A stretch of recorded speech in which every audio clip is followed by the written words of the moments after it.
درود به شما بیننده عزیز تلویزیون سفینه. برنامه نوبتی دنیا پر از جوانی است در موضوع مسئولیت پدر و مادر در تعلیم و تربیت فرزند. مهمانان ما هستند دوستان عزیز، آموزگاران و دانشجویان از اکادمی اداره کنی دولتی نزد پرزیدنت جمهوری تاجیکستان، همچنین آموزگاران و خواننده ها و همچنین مهمان گرامی قدر ما رئیس سود ناحیه شهر نو. مسئولیت پدر و مادر در تعلیم و تربیت فرزند از کجا منشأ میگیرد؟ از کجا شروع میشه؟ یعنی که امروز والدان ما چگونه باید در تعلیم و تربیت فرزندان خیش دست خیر داشته باشند؟ در اویله وقتی که دو نفر یعنی که با هم جفت میشوند و در خواهی تمنای آرزوی همیشه اونها یک چیز است که باید که با دنیا فرزندی صالح و صالحه بیارد. و وقتی که به دنیا آمد چونه که ابن سینا قید میکند که تربیه او از بطن مادر آغاز میشود.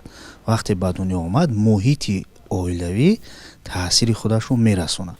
اگر در محیط تربیه خوب باشد طفل هم خوب به وی میرسد. شاعر گفته است که کودکانش را اگر ناموخت آداب پدر، عاقبت ناآدمی کودکانش میکشد. یا میگویند که گندم کاریدی گندم، جو کاریدی جو. و من هم فکر میکنم که تربیت اولین در اویله شروع میشود و اگر در اویله همدیگر فهمی باشد، اگر مهر و محبت باشد، اگر مثلا دروغ و فریب و نیرنگ و در اویله نباشد و دغلی و مثلا جنگ و جنجال نباشد در اویله، من فکر میکنم که فرزند در چنین اویله که محیط سالم دارد حتما درست به وایه میرسد و آینده برای خلق و وطن خود یک شخصی سزاوار می شود. چون که به همگان معلوم است در ماده 5 قانون جمهوری اسلامی درباره مسئولیت پدر و مادر زیربند یکم آورده شده است که تعلیم و تربیت فرزند وظیفه پدر و مادر، آموزگار، دولت و جامعه می باشد. و از روی عقیده های روانشناسان اگر ما تحلیل نماییم، فرزند وقتی که تولد می شود 30% انم خصوصیت های پدر و مادری را به خود می گیرد و 70% دیگری که وی انکشاف می یابد از انمون اویله جمعیت سرچشمه می گیرد. بزرگ فرموده است اگر یک مرد را تربیت نماییم یک اویله را تربیت میکنیم، ولی تربیت درست یک زن این تربیت جامعه است، زیرا زن مادر است، زن تربیتگر است. یا اینکه امام اعظم فرموده است اگر در خانه مبلغ اندکی باشد آن را صرف دانش دختران باید کرد، زیرا دختران جنس لطیفند، ما باید به همه کسب و کارشان به ایشان کمک رسانیم. من فکر میکنم که در اویله نقش اساسی را زن مادر میبازد. اگر زن تربیت خوب داشته باشد حتما فرزند او میتواند که در جامعه سهمگذار باشد، محیط را سالم نگاه دارد و فرزندش را چنان تربیت نماید که تواند فرزند او برای پیشبرد و پیشرفت وطن عزیزش سهمگذار باشد. علمی پسیکولوژی اثبات می‌نماید که وقتی طفل به دنیا می‌آید در محیط اویلوی که وی دویم در دامان مادر می‌سبزد و به وایه می‌رسد و به کمالات می‌رسد، یعنی که در یک روز هزارها سوال به مادر می‌تید. مادر این چی است؟ ویش چی است؟ دیگرش چی است؟ یعنی همون اشیایی که در گرد اطراف وی می‌بیند، پردمتی که می‌بیند، هر لحظه هر سوالها می‌تید. و علم اثبات می‌کند که مادر باید به فرزند خودش حتی اگر عادی ترین سوال هم باشد پاسخ درست دهد که پسرم انا این اشیا انا این است انا این است. یعنی تربیت از اینجا آغاز میگیرد که الکی طفل در محیط اویلوی همون اشیایی که هرچند در چشم ما بزرگسالان عادی میتابد لیکن باید پاسخ درست دهد، زیرا که تربیت وی در محیط اویله درست به وی رسد. و نقش دوم رو گفتیم که آموزگاران، زیرا که پدر در سمت کاری است، از تربیت وی کمی دور هست، نقش اساسی دارد مادر در این سمت.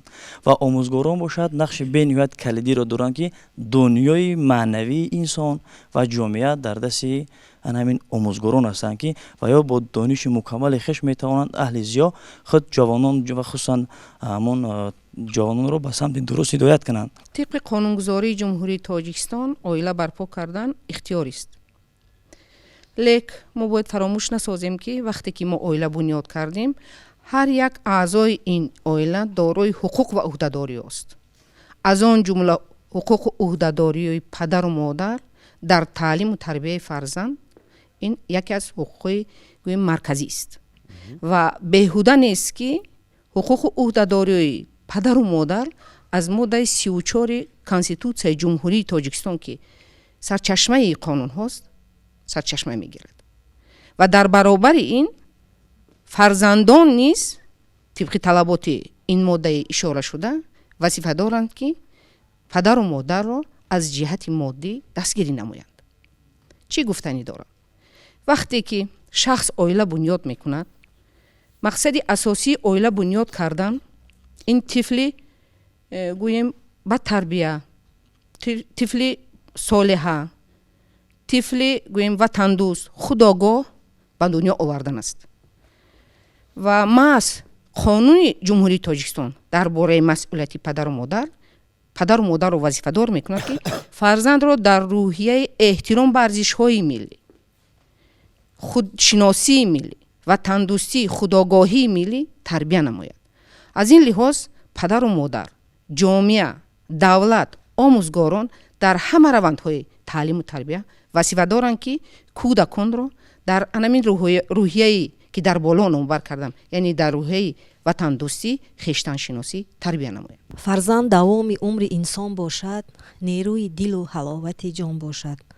дар ҳақиқат қабул намудани қонуни ҷумҳурии тоҷикистон дар бораи масъулияти падару модар дар таълиму тарбияи фарзанд дар замони имрӯзаи мо сари вақти буд ва то имрӯз самараи хуб низ додааст. ва инчунин хеле ки дар қонун оварда шудааст, мақсади асосии қабул намудани ин қонун тарбия аз тарафи падару модарон тарбия намудани фарзандон дар рӯҳияи ватандӯстӣ, хештаншиносӣ, худогоҳӣ, яъне арҷ гузоштан ба арзишҳои миллӣ, умуми башарӣ ва инчунин ҳифзи ҳуқуқҳои фарзанд мебошад. ва дар қонуни мазкур низ дар боби дуюм, яъне моддаи 6 оварда шудааст ки ҳуқуқу ӯҳдадориҳои падару модар новобаста аз он ки онҳо якҷоя зиндагӣ менамоянд ё ки ҷудо ҳастанд, якхела ҳастанд. ва чизи аввалине ки дар ин ҷо оварда шудааст, баъди оне ки мо тифлро ба дунё меорем, яъне гузоштани номи нек ба фарзанд, ки ин албатта дар як ҷое хонда будам ки яъне номи нек ин ними давлат аст, ё ин ки номи нек метавонад ки ба тақдири фарзанд низ яъне ки саҳм гузошта бошад ва ин вазифаи аввалини падару модар аст. ва дар баробари ин дар қонуни мазкур низ оварда шудааст ки падару модар ӯҳдадор ҳастанд ки барои фарзандони худ шароити хуби, яъне ки барои барои таълиму тарбияи онҳо шароити хуб фароҳам оваранд. ин яъне вазифаи аввалиндараҷаи падару модар ҳастанд. ва боз ман қайд карданӣ ҳастам ки падару модар бояд бештар ҳарчи алоқаи худро бо мактаб бештар кунанд ва дар қонуни мазкур низ инчунин ҳуқуқу ӯҳдадориҳои омӯзгорон низ оварда шудаанд ки онҳо дар баробари таълим бояд ки ба тарбияи фарзандон бетараф набошанд. бубинед вақте ки мо мефаҳмем ки фарзанди мо дастба гиребон шудааст бо як нафари дигар ва албатта дар ин ҳолат овардааст, гумон намекунам ҷангашон, муросояшон то куҷое расидааст ки аллакай кор аз кор гузаштааст бе андешаи пасманзари кор. хуб дар ин ҳолат падар чӣ гуна эҳсос мекунад? аз шабакаи якуми телевизиони Россия нишон додан як ҷавонписари ба муаллимаи худ мушт бардоштааст ва ин чиз аллакай оммавӣ шудааст, дар шабакаи интернет паҳн аст. ва бибинед ки ҳам худи ҳамон талабаи мактабро ва ҳам муаллимае ки аллакай маъюб шудааст, пешонааш ки аллакай ҷароҳат гирифтааст, ба студия даъват карданд. вай ҷавонписар узр пурсид дар ғоибаи муаллимааш ва аз шармаш нахост ки муаллимаро даъват кардан баробар дар студия бошад. узри худро пурсид, бахшиш пурсид ва ҳамзамон гуфт ки ман модарамро дар ҳамин кор дар тарбияи худ гунаҳгор меҳисобам. яъне навижу гуфт соҳиби умат. яъне аз ҳамон як нақлҳои қиссаҳое ки дар мардуми мо ҳам бисёр хуб аст ки як ҷавонеро дар дуздӣ ҳукм мекунанд ва амал ё сухани охирине ки судя медиҳад, мегӯяд ки ман бояд модарамро бибусам ва бо дандонои худ ҳангоми бусидани модар лабу забони модарашро мекунад ки бори аввал вақте ки ман дуздӣ кардам аз бозор нон овардам, модар маро нагуфт ки дуздӣ накун, ба кори ҳалоли худ нон биёр ба хона. ва имрӯз дар ҳақиқат технология пешрафтааст. мо ҳар як амале ки мекунем, бубинед ки дар шаҳри Душанбе як барномаи бисёр хуб чанд сол аст, 6-7 сол аст роҳандозӣ шуда, шаҳри бехатар. ҳамин тариқ дар худи синфхонаҳо камераҳои назоратӣ мушоҳидавӣ ҳастанд.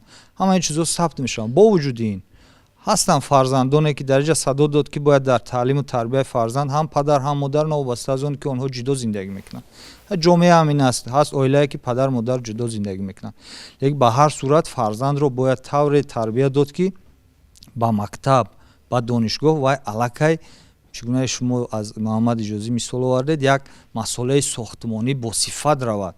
мо вақте ки донишҷӯро дар курси якум истиқбол мекунем, мегзарад тавассути Маркази Миллии тестӣ назди президенти Тоҷикистон, вай аллакай аз мактаб баъзеаш пухта ба камол расида омадаанд, баъзеи дигараш фикр мекунам ки то синни 7-солагӣ дар хона хушрӯ тарбия нодида ба мактаб омад ва ҳамун хел каҷ то ба донишгоҳ омад. Лекин рисолати мо устодон, омӯзгорон ҳамин аст ки мо ҷавонро, мо як наврасро тавре таълиму тарбия диҳем ки дар ин кор ҳамкори падару модари онҳо бошем ва худро бетараф ҳам намеҳисобем дар чиз. Гарчанде ки қонуни масъулияти падару модар қабул шуда бошад, ин фақат тарбияу таълим додани фарзандон ба як падару модар ҳавола кардан, ин ба фикрам то дараҷаи дуруст нест. Дар инҷа кулли ҷомеаам бояд саҳмгузор бошанд. чӣ хеле ки ба ҳар яки мо шумо маълум аст, имрӯз масъулияти ё худ таълиму тарбияи фарзанд тӯли зиёда аз 10 солаи охир зери таваҷҷӯҳи доимии коршиносон, зиёиён, рӯшанфикрон ва махсусан пешвои муаззами миллат қарор гирифтааст. Зеро дар илми ҳуқуқшиносӣ як қоидае аст ки таъиноти дил хоҳ санади меъёрии ҳуқуқӣ ин танзими муносибатҳои ҷамъиятӣ аст. Вақте ки чӣ хеле ки ҳар яке мо медонем, муносибатҳои ҷамъиятӣ бо инкишоф ёфтани илму техника муносибатҳои нав пайдо мешаванд ва вақте ки муносибатҳои нав пайдо ки шуданд, зарурияти танзими иловагии ин муносибатҳо ба миён меояд ва ин дар шакли гӯем ворид намудани тағйиру иловаҳо ба санадҳои амалкунанда ва ё дар шакли қабули санади меъёрии ҳуқуқии нав сурат мегирад. Ва аз ин гуфтаҳо мақсади ман дар он аст ки яъне агар шумо аҳамият диҳед, қонуни ҷумҳурии Тоҷикистон дар бораи масъулияти падару модар дар таълиму тарбияи фарзанд 2 августи соли 2011 ба тасвиб расид. Яъне ин маънои онро дорад ки мо ҳамон вазифаи муқаддасе ки имрӯз падару модар мо доштем, имрӯз ҳамон вазифаи муқаддаси худро фаромӯш карда истодаем. яъне мо фаромӯш кардем ва давлат зарур шуморид ки дар ин масъала қонуни алоҳида қабул намояд. Ва воқеан ҳам ва имрӯз баъзан мо аз чи дар васоити ахборӣ омад, чи дар дигар нишастҳо пайхас мекунем, баъзеҳо иддао мекунанд ки мисол фарз кунем чизе аз ҳама оддитарин фарзанди ман китоб мутолиа намекунад, ё ки фарзанди ман як рафтори бад дорад. Ҳолон ки мо як саҳифа ё ки боре ҳам дар назди фарзанди худ китоб нахондем. Яъне мақсади ман аз он аст ки мо вақте ки масъулияти падару модар дар таълиму тарбияи фарзанд мегӯем, аввал сухан гап сари масъулияти худи гап сари таълиму тарбияи худи волидайн меравад. Яъне агар мо тарбияу таълиму тарбияи хуб дошта бошем, рафтори хуб дошта бошем, кирдори хуб дошта бошем, гуфтори хуб дошта бошем, ҳамин амали мо барои фарзанди мо таъсири худшро мерасонад. Назар ба оне ки мо 10 маротиба зиёда аз 10 маротиба гап мезанем, лекин як маротиба амал намекунем. Вақти як маротиба амал кардем, ҳам як амали мо барои фарзанди мо, барои наздикони мо таъсири худшро мерасонад. Ин андеша. Ва дар андешаи дигаре аст ки як бузургвор қайд мекунад ки вақте ки мегӯяд агар ту мехоҳӣ ки фарзанди худ тарбияи хуб дошта бошад, ту кӯшиш кун ки фарзанди ҳамсояро тарбия кун. Барои чӣ? Яъне имрӯз фарзанд то як андоза дар назди мо аст. Вақте ки аз мо берун кишод, яъне беруни ба кӯча вақте ки баромад, бо дигар ҷамъият, бо дигар категорияи шахсон рӯбарӯ мешавад. Ба ҳамин хотир мо бояд коре кунем ки, яъне чӣ хеле ки устодо дар инҷа қайд карданд, ин кори тоқи як нафар нест, тоқи як аъзои оила нест. Ин кори дастаҷамъона аст ва ин корро бояд пайваста ва ҳаматарафа бояд тамоми узви ҷомеа бояд ин корро пеша кунанд. Солиҳон аз тинати каҷтинатон каҷ мешаванд, кафш гардад з ихтилофи пои каҷ ночор каҷ. чӣ тавре ки шоири бузургвор фармуданд, аввал то синни балоғат бояд то синни балоғат расидани фарзандон саҳмгузор бояд падару модар бошанд. Баъд аз синни балоғат бояд рафиқи хуб дошта бошад ки пеш аз ҳама рафиқ дар ҳаёти мову шумо хеле роли калона мебозад чунки бояд ҳар яки мову шумо мисол дар инҷо устодо ҳузур доранд бояд ҳар яки мову шумо падару модар ҳастем дар саҳми оилаи худ мисол мисли занбури асал бошем чунки занбури асал вақте ки аз хонаи худ берун меравад ба 10-12 намуд 15 намуд гул менишинад вале аз ҳамаи он ғизо намегирад шаҳди асосиро мегирад шаҳди асосиро мегирад бале баъдан ба хонаи худ як шириние меорад мо чунки дар кору фаъолият ҳастем мисол дар суҳбати олимо устодо менишинем уҷо албатта як чизи хуб бояд бигирем ба хона барем ба назди фарзандони худ чӣ гуна ки ба ҳамагон маълум аст албатта ҳар як падару модар орзуи онро дорад ки фарзанди солиму солеҳа ба воя расонад ва дар пирӣ ҳаловати он фарзандро бинад ва дар новобаста аз ин кӯшишу ғайратҳое ки ҳар як падару модар дорад муҳит низ метавонад ба тарбияи фарзанди мо таъсири манфӣ ё ин ки мусбат расонад ва чӣ гуна ки саъдии бузургвор гуфтааст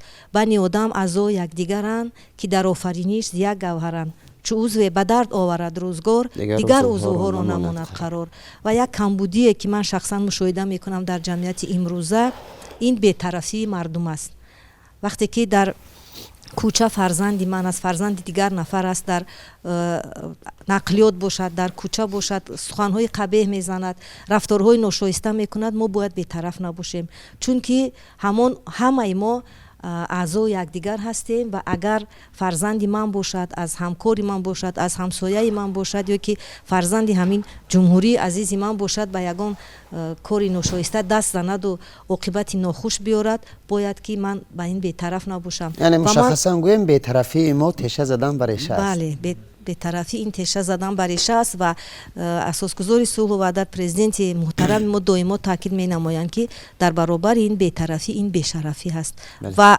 фикр мекунам ки агар ҳамин бетарафӣ бартараф карда шавад мо метавонем ки ба як мақсади муайяни худ расида бошем аввалин муассисае ки кӯдак дар он ба воя мерасад пеш аз он ки муҳит аст мани дигар аст ва мактаб аст ва дигар аввалин муассисаи барои тарбияи кӯдак масалан оила аст ва бузургон фармуданд ки кӯдаконро ба задану ба ҷанг кардану ба суханҳои қабеҳ тарбия накунед чунон тарбия кунед ки вай кӯдак тасаввур кунад ки вақте ягон гуноҳ кард фикр кунад ки меҳру муҳаббати падару модарашро аз даст медиҳад вақте ки ҳамин гуноҳро кунад ҳатман меҳру муҳаббати падару модарашро аз даст медиҳад бештар дар таълиму тарбияи фарзанд ба мутафаккиро олимо чӣ қадар олимо мутафаккиро олимои бузурге ки миллати тоҷик то имрӯз омадан барои миллат хизмат карданд бештар модарро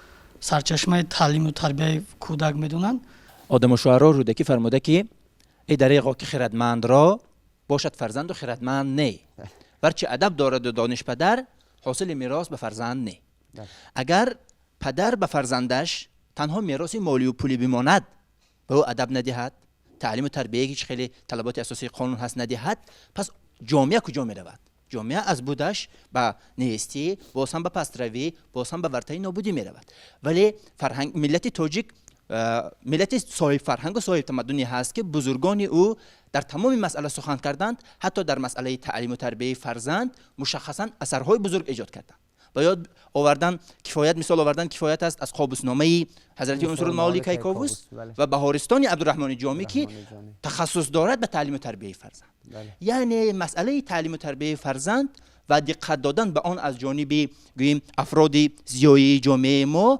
имрӯза нест масъалаи нав нест масъалае ки тамоми ҳазорсола ба мо омадааст ва имрӯз агар фарзанди мо аз рӯде ки фирдавсӣ саъдию ҳофиз хоб бедилу низомии ганҷавию навоии дигарон огоҳ набошад ӯ ақаллан ҳар рӯз саҳифае аз китоби нави мутолиа накунад мана мебахшед барои миллати тоҷик миллати фарҳангофари тоҷик ин аввалан нанг аст баъдан мо куҷо аз ин хел фарзанд нобиғае интизор мешем нобиғае ки тавонад гӯем меросбари эшон бошад хоб саидои бузург мефармояд ки ашкам зидида пой ба рӯям ниҳодааст ин тифл рафта рафта худо бехабар шавад вақте ки ашк ҳаст вай дуруст тарбия бояд кунед تا اینکه وقتی برایتان چکید دردناک نباشد.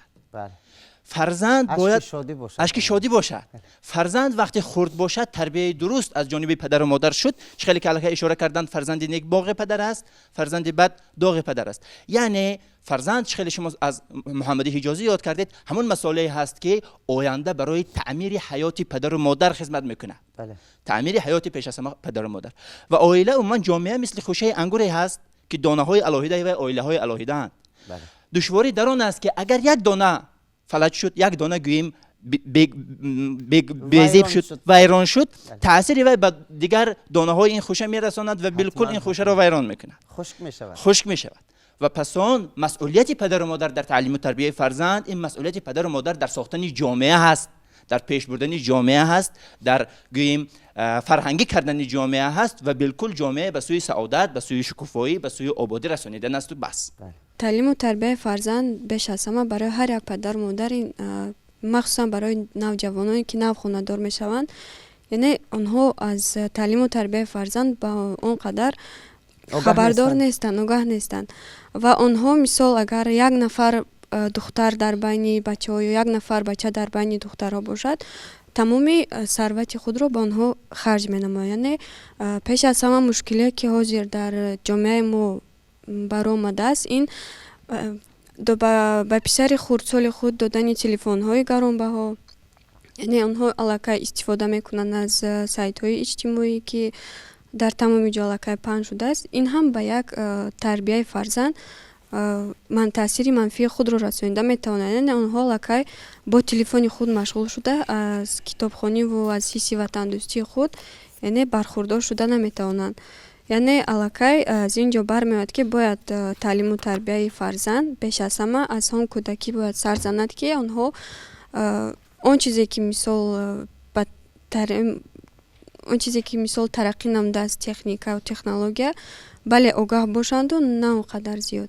تا کجا پدر و مادر عهده‌داری های برابر دارند در تعلیم و تربیت فرزند از ید حقوقی؟ مثلا امروز بیشتری ما گمان میکنیم که تنها همین مادر عهده‌دار است که فرزند خویش رو تربیت کنند خلاص، و گمان میکنم شما اگر به طور حقوقی گید بیننده ما خوبتر باور میکند که امروز اصلا پدر و مادران باور میکنند که چگونه باید دست داشته باشند در تعلیم و تربیت فرزندان خویش، هر دوشون از جمله پدر و مادر.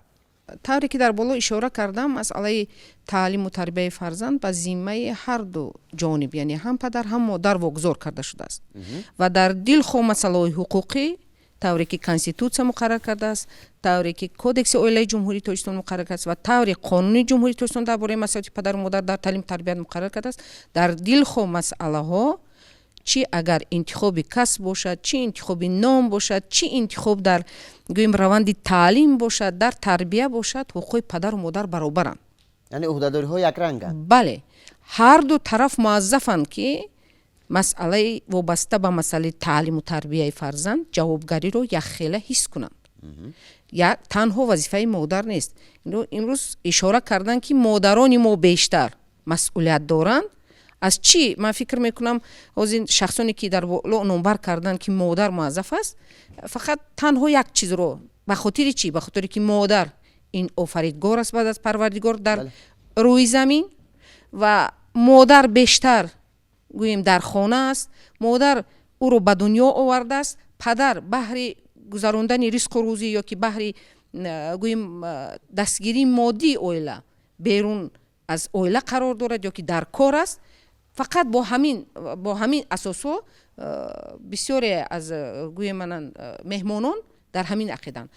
در عموم اگر کرده گویم قانونگذار موظف نموده است، هم پدر و هم مادر آنها جوابگری یک خیله دارند در تعلیم و تربیت فرزند. مثال مشخص فرزند من 13 ساله است، پسر کلانی من.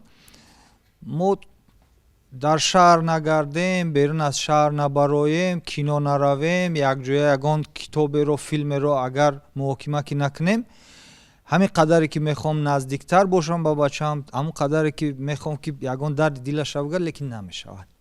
بازم مادر اون جوهری که در تربیه، مهر، محبتی که مادر میتونه داده، پدر نمیتونه داده، فکر میکنم. لیکن شدنش ممکن است. این شاید در بیشتر با مادر بدن فرزند است، چون که فرزند то як вақти муайяна модар мебахшед то як вақти муайяна бо фарзандаш якҷоя аст ва падарон ки дар қутилоямути хонаводагӣ ба даст овардан машғул мешаванд ин аз ҳамон одаткунӣ ё омӯхтагии фарзанд ба модараш мебошад лекин чун бо фарзанд мо дар таълимаш бештар саҳм дорем ба ӯ чизи либос меорем ё ки ба ӯ китобҳо муҳайё мекунем ашёи дарсиву рӯзгор ҳамин тариқа мо метавонем ки бо ин восита ба дили фарзанди худ ворид шавем. як чиза фаромӯш кардан лозим нест, як чизи оддист. дар хона ҳам писар асту ҳам духтар. фикр мекунам ки вақте ки мо ба таври дар боло ишора кардам ҳуқуқи падару модар дар таълим тарбияи чи писар чи духтар баробар ҳастанд. лек вақте ки мо духтарро тарбия мекунем, тарбияи духтар асосан ба зиммаи модар вобаста аст. яъне ӯро ба ҳаёти мустақилона омода намудан, ӯро ҳурмати эҳтиромро омӯхтан, бале тамоми аз корҳои гӯем корҳои хоҷагидори рӯзгордорӣ баромадан ба зиммаи ки аст? ба зиммаи модар аст. лек вақте ки писар ба дунё меояд ё ки писар дар оила тарбия меёбад, ман фикр мекунам дар ин ҷо дасти падарӣ дар кор.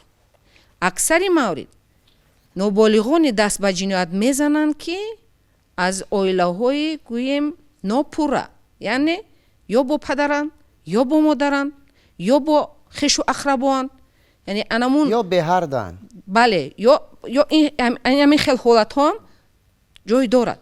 барои ҳамин барои писар барое ки дар роҳи дуруст вай тарбия ёбад, дар роҳи дуруст вай ҳидоят кунад, танҳо ва танҳо фикр мекунам ки падар метавонад бо меҳри худ, бо дасти падарии худ, бо навозиши падарии худ писарро тарбия намояд. имрӯз аз суханони масалан меҳмонон маълум гардид ки аслан бештари тарбия ба модар вобаста аст ва ман ҳамчун омӯзгор ҳамчун педагог тарбиятгар зидди ин гуфтаҳо ҳастам, чунки дар гуфтаҳое ки фақат тарбияи фарзанд бар уҳдаи бардӯши модар аст ва дар қонун ҳам омадааст ки ҳарди онҳо баробар ҳуқуқанд дар таълим тарбияи фарзанд ва ҳаминро илова карданӣ ҳастам ки имрӯзҳо шумо бинед дар ҷамъияти имрӯзаи мо модароне ҳастанд ки баробари падарон кор мекунанд, саҳар ба кор мераванд, бегоҳ меоянд, боз вақт ёфта ба таълиму тарбияи фарзандони худ вақт ёфтани вазифашонро иҷро мекунанд. ман фикр мекунам ки имрӯз дар ҳамон психологияи мардони мо ҳамин хел ворид шудааст ки ин ҷиҳати психологӣ ҳаст ки ин вазифаи модар аст ва ба ҳамин восита баъзе мардҳои мо аз вазифаҳои худ дурӣ меҷӯянд ва ҳамаи ҳамон ҳодисаҳое ки дар оила мешавад, ҳамаи камбудиҳое ки аз тарафи фарзанд мешавад, боз модарро гунаҳгор месозанд ва ин гуна нест. падароне ҳастанд ки хеле ки муаллима қайд карда мо духтаро ин вазифаи мо ҳаст. баъзе ҳолатҳое аст ки мо духтароро тарбия мекунем, ина ҳатто падар намефаҳмад, лекин падароне ҳастанд ки дар пухту паз, дар гуфтор, дар рафтор, дар муомилаи фарзандон, ҳатто духтарони худ онҳо таъсири мусбат мерасонанд. хишти аввал гар ниҳад меъмор каҷ, то ба охир меравад девор каҷ. ба фикри ман таълиму тарбияи фарзанд аввалан аз қалби волидайн оғоз мешавад. мардуми британияи кабир як зарбулмасали аҷиб доранд ки мегӯянд фарзандонро зери танбеҳу тарбияи зишт қарор надиҳед. онҳо ҳатман ба шумо монанд мешаванд, худро тарбия диҳед. ва имом мутафаккири бузурги шарқ имом ғазолӣ низ гуфтанд ки фарзанд ин амонат аст ба дасти падару модар ва дили фарзанд пок аст ва мисли нақшпазир аст ва ҳар нақше ки ба он гузорӣ ҳатман ба худ қабул мекунад ва мисли замин пок аст. ҳар чизе ки дар он бикорӣ ҳатман мерӯяд. нақши зан дар ҷомеа бениҳоят бузург аст ва агар назар афканем вақте ки фарзанд дар батни модар ба дунё меояд, дар тӯли 9 моҳ модар онро аз ҳамаи нухшои гӯи ҳаёт эмин медорад. вақте ки ба дунё меояд оғӯши аввалинро низ фарзанд аз модар мегирад. бусаи аввалин, ғизои аввалинро, каломи аввалинро низ ҳам фарзанд аз модар аввал мегирад ва барои ҳамин мо занҳо пеш аз ҳама як шиёреро ба худ пешаи зиндагӣ бояд кунем: фарзанд азиз, одоби он азизтар бояд бошад ва тавре бояд фарзандонро ба воя расонем, ки онҳо дар оянда парчамбардори сазовори ҷомеаи мо гарданд ва мо аз онҳо шарм накунем, фахр кунем. дар муҳити оилавӣ кадом омилҳое ба вуҷуд меоянд ки боиси духӯрагии таълиму тарбияи фарзандон мегарданд? махсусан дар амалияти ҷамъиятӣ баъзе амалҳоро мушоҳида кардан мумкин аст, ки амалҳое ки аз ҷониби падару модар ба анҷом расонида мешавад, ин дар таълиму тарбияи фарзанд духӯрагиро ба вуҷуд меоранд. масалан дар баъзе оилаҳо падарҳо ҳангоми истифодаи чи дар назди писари хурдсол истифодаи тамоку, истифодаи масалан баъзе нӯшокиҳои спиртӣ, истифодаи сигор, ҳолатҳои дигар вақте ки мекунад, тифл мебинад ки ин амал чи аст. албат амали хуб аст ки падари ман анҷом медиҳад. яъне аллакай кӯдак вақте дар оила хурд аст, ин амалҳоро вақте ки мебинад, аллакай дар таълиму тарбияи ин духӯрагӣ ба вуҷуд меояду рӯ меорад ба кӯча. вақте кӯдак, тифли хурд муҳаббатро аз кӯча меёбад, яъне суханҳои нег ки ҳолатҳои дигаре ки вай дар камолоти масалан ҷавонӣ, хурӯши ҷавонӣ қарор дорад, яъне муҳаббатро аз кӯча вақте ки меёбад, аз таълим тарбия дур мегардад, вай қодир аст ба ҳар роҳ равад, ба ҳар кор даст занад. масъулияти ҳам падар ҳам модар дар таълиму тарбияи фарзанд баробар аст. аммо қайд кардан ба маврид аст, ки вақте ки фарзанд ба дунё мебояд, вай аллакай ки дар синну соли хурдӣ бештар бо модар аст ва бештар бо модар мебошад ва фаромӯш кардан дар кор нест, ки тибқи ақидаи равоншиносон агар кӯдак то 3 солагӣ зиёда аз 3000 калимаро буро гап зад натавонад, вай метавонад ки ба ояндаи вай таъсири манфии худро расонида бошад. ба ҳамон хотир дар синни хурдӣ ки бештар фарзанд бо модари худ мебошад, модар бештар кӯшиш намояд ки ба фарзанд ҳарчи бештар афсона ё ин ки калимаҳое риёд диҳад, ки дар оянда ба ӯ таъсир нарасонад. чунки дар боло қайд карданд, ки кӯдак вақте ки аз хурдӣ ҳамин рафторои хуб аз падару модари худ намебинад, вақте ки вай калон мешавад ва оиладор мешавад, ва вай аллакай ки ҳамин таъсира ба фарзанди худ мерасонад. дар ин ҷа гунаҳгор ки аст? гунаҳгор падару модари вай аст, ки дар хурдӣ вая ба ҳамин роҳи дуруст ҳидоят накарда буд ё тарбия накарда буд. таълиму тарбияи фарзандро мо аз оила меомӯзем, лекин бисёр оилаҳое ҳастанд, ки таълиму тарбияи фарзанди худро ба мактаб вогузор карданд, лек фикр намекунанд, ки фарзанди онҳо 5 соат дар мактабанду боқӣ монда бо падару модар. бисёри падарҳо дар ин ҷо мегӯянд, ки таълими тарбияи фарзанд ба дӯши модар аст. вақте ки фарзандашон тарбияи хуб надошта бошад, дар он вақт гунаҳгор модар аст.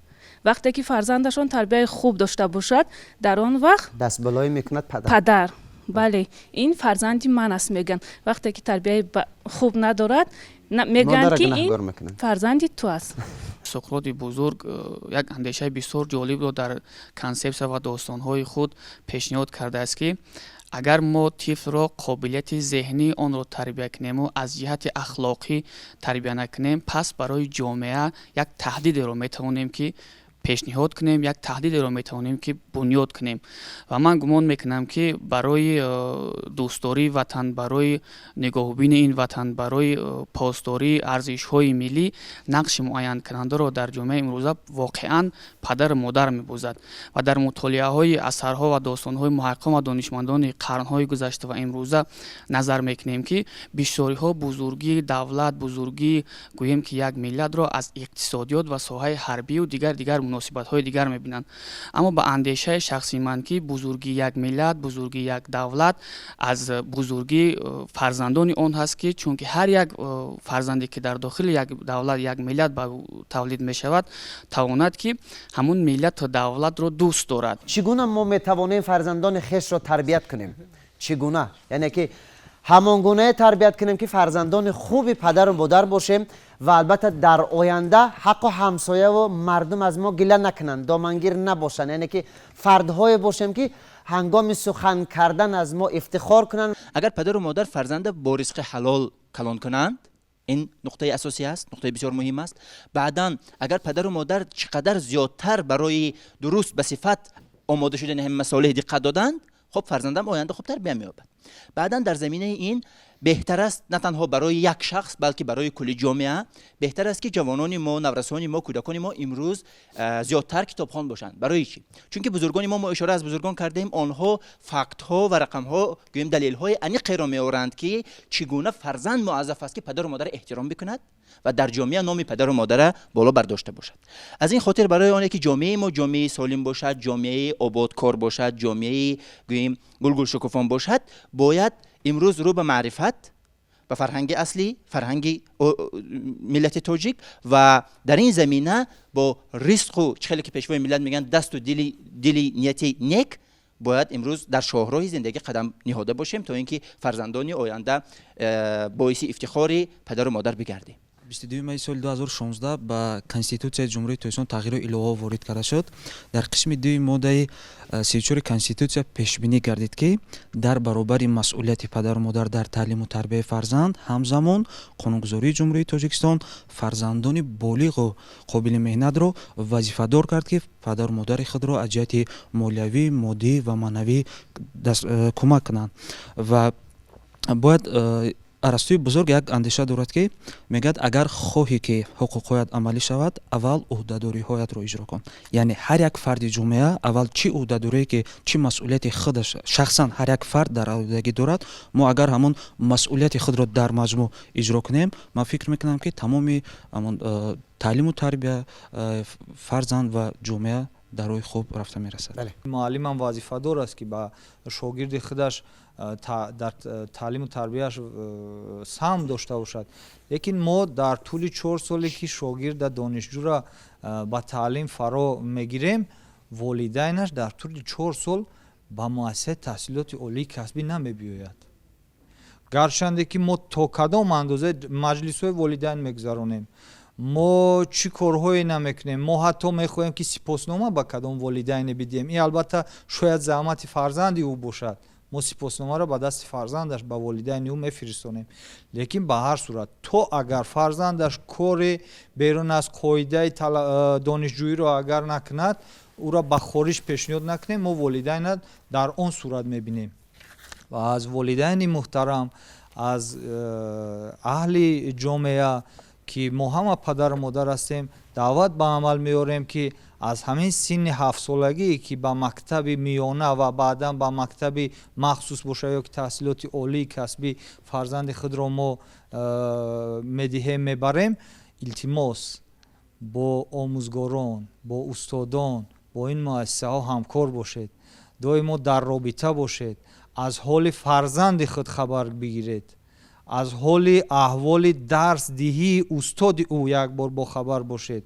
برای اون که فرزند در جامعه سهمگذار باشد، فرزند تحسین آفر باشد یا که آفرین از او شنویم، از کردار و رفتار او، پیش از همه پدر و مادر، جامعه، آموزگار از همه روزه، همه وقته، همه ساعته کردار و رفتار اون باید با خبر باشیم.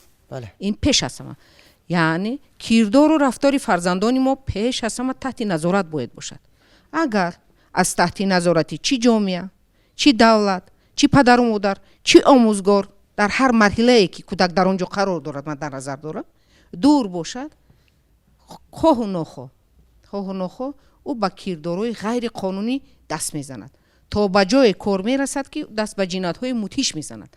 از این لحاظ از همه سوبیکتان تربیت دعوت به عمل می آوردم که همه روزه، همه وقته، همه ساعته کودکان خود را تحت نظارت گیرند، از رفتار کردار آنها بخبر باشند. انسان تا آن وقتی که جان در بدن دارد نفس میکشد و تا آن وقتی که نفس میکشیم ما حتما حرکت میکنیم و هر نفری که از روی صدق حرکت میکنه در زندگی برکت مییابد. زندرو ما باید فرزندان خوب پدر و مادر باشیم، دوستدار این وطن، احترام گذار به ارزش های ملی و البته نفرانی باشیم که سهیم باشیم در آبادی وطن، سهیم باشیم در احترام کلان سالان. من گمان میکنم شما همین چند لحظه که ما رو تماشا کردید برای خود از پیشنهاد اندیشه های متخصصان برنامه‌ای که اشتراک داشتن برای خود چیزی گرفتید. اگر گرفته باشید ما خود را موفق میحسابیم، زیرا مقصد ما همین است و در انجام فقط برای شما خانه آباد، زندگی خوب، تنجی و سعادتمندی و سربلندی و سرفرازی را تمنا میکنیم و میگوییم که خیر بیننده عزیز تا نوبت دیدار دیگر.